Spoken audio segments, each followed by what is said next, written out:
Welcome to Dark Radio. Tonight, we step into the mind of one of America's most infamous serial killers.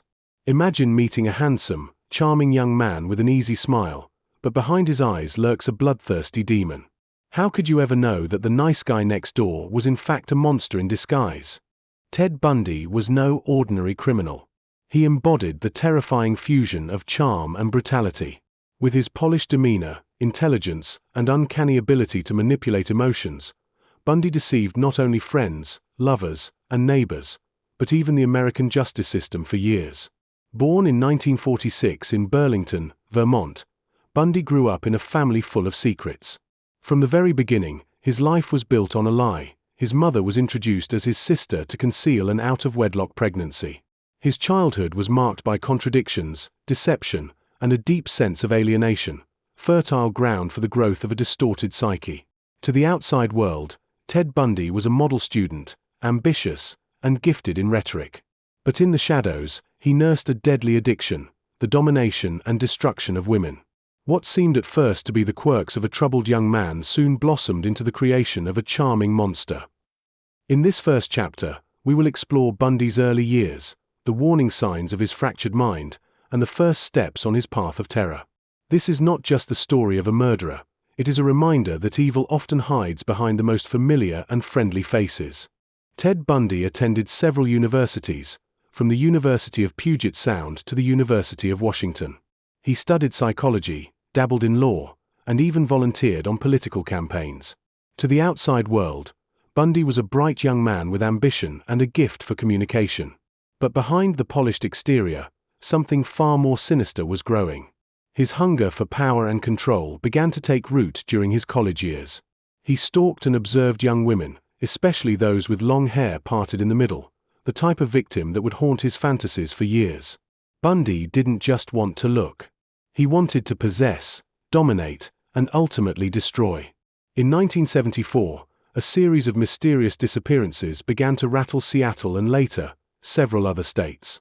Young women vanished without a trace, only to be discovered later brutally assaulted, beaten, and murdered. What horrified investigators most was Bundy's method. He would often pose as a police officer or feign injury, luring victims into his familiar beige Volkswagen Beetle. Within a year, at least 7 women were gone. News spread like wildfire, and fear gripped college campuses and neighborhoods alike.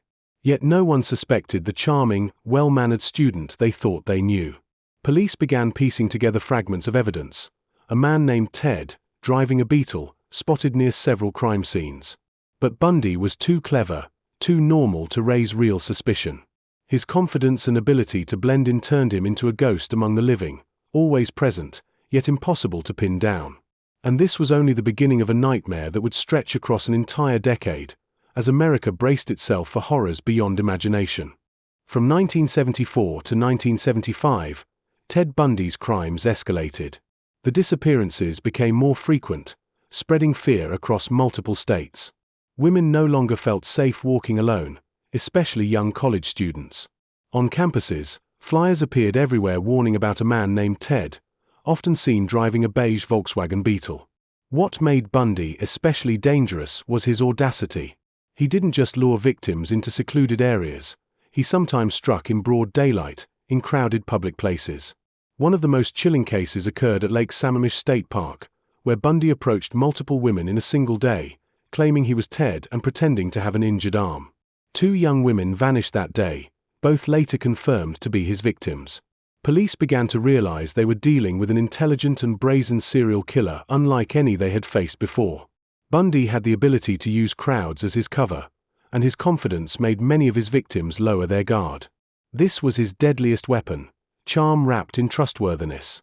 Bundy's killing spree didn't stop in Washington. He expanded to Utah and Colorado, constantly changing locations to confuse investigators. To the public, America was facing a roaming phantom, a killer who could appear anywhere, at any time, and vanish without a trace. Meanwhile, Bundy maintained his double life. He had a girlfriend, participated in social activities, and was even admired by many as a model young man with a bright future. But in the shadows, he grew increasingly addicted to domination and murder, unable to stop. With each kill, his brutality deepened.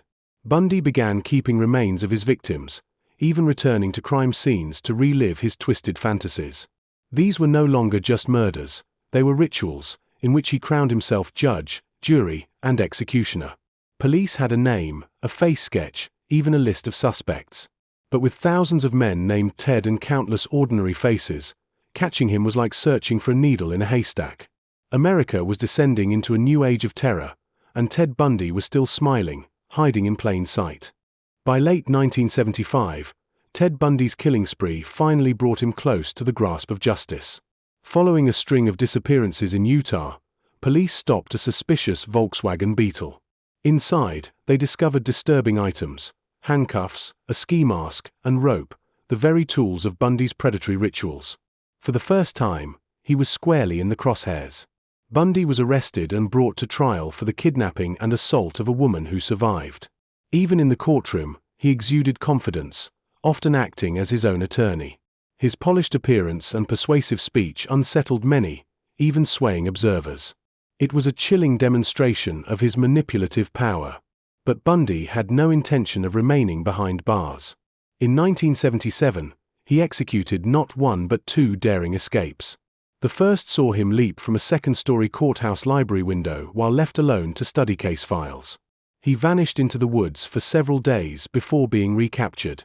The second was even more audacious. He wriggled through a hole in the jail ceiling and crawled into the duct system, walking out to freedom. This time, he vowed never to return. On the run, Bundy fled south to Florida. There, his bloodlust reached its horrifying peak. In January 1978, he broke into the Chi Omega sorority house at Florida State University. That night, he brutally attacked several women, killing two and severely injuring two others. Just weeks later, he abducted and murdered 12-year-old Kimberly Leach, the final victim of his reign of terror. The Florida attacks shocked the entire nation. Once a phantom hidden in the shadows, Bundy now revealed himself as a brazen monster, unrestrained and unimaginably violent. His savagery pushed public horror to new heights, turning him into America's most wanted fugitive. The charming face had finally shed its mask, exposing the beast beneath.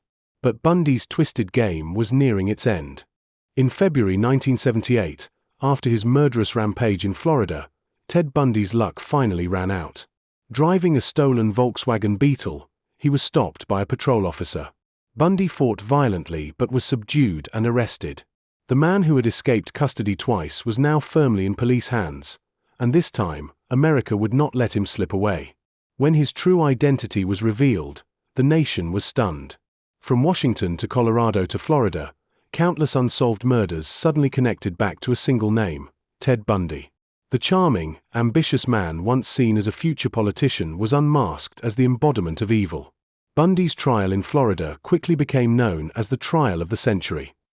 For the first time, America witnessed a criminal trial broadcast live on television. Millions tuned in, not only for the brutality of the crimes but also for the bizarre presence of Bundy himself. He did not look like a man facing the death penalty. Instead, he smiled, adjusted his tie, and occasionally performed for the cameras. Even more shocking, Bundy continued to represent himself. He seized every opportunity to display his oratory skills, turning the courtroom into his personal stage. At one point, he even proposed marriage to a witness in open court, leaving the public speechless. This was not merely a trial, it was Bundy's grotesque theater, where he showcased his twisted charisma. The media frenzy was unprecedented. Headlines dubbed him the smiling monster and the most charming killer in history. Some women even sent him love letters, convinced of his innocence or simply captivated by his allure. The contradiction between his polished exterior and his monstrous deeds polarized society, horrified yet mesmerized. But the evidence was undeniable. From survivor testimony to bite marks left on victims, to connections across multiple states, everything pointed to Bundy. After months of heated proceedings, the court sentenced him to death. Yet even then, Bundy never lost his grin. For him, this was not the end but the final act of a dark play he had scripted himself. After his death sentence, Ted Bundy was sent to death row at Rayford Prison, Florida. Yet even behind bars, he remained a haunting presence for America. For years, Bundy delayed his execution through endless appeals. He exploited every legal loophole to extend his life, and in doing so, became a subject of fascination for psychologists, lawyers, and the press. Bundy relished the attention, as though he was still directing his own dark stage play. In prison, Bundy began making chilling confessions. At first, he denied everything. But as the execution date drew closer, he slowly admitted to his crimes. In the end, Bundy confessed to killing more than 30 women, though the true number may be far higher. His detailed descriptions sent shivers down the spines of investigators. Even more terrifying was the way he recounted the crimes, almost with pride. He described stalking, abducting, and killing his victims as if narrating a perverse achievement. At times, Bundy even cooperated with the FBI in their study of serial killers, bargaining for more time before his execution. But in the end, nothing could halt the inevitable. On January 24, 1989, Ted Bundy was strapped into the electric chair. Outside the prison, crowds gathered, waving signs and cheering when news of his death broke. For many, it was a release from over a decade of terror. Bundy died, but his specter still lingers, in public memory, in criminal psychology, and in the chilling reminder that evil can hide behind charm, intelligence, and a smile. Ted Bundy was not just a killer, he was proof that monsters can live next door, disguised as friends, lovers, or neighbors. If the shadows of this story unsettled you, you're not alone. Evil often hides behind the most ordinary faces. Subscribe to Dark Radio for more real-life darkness brought into the light. And remember, justice may sleep, but it never dies.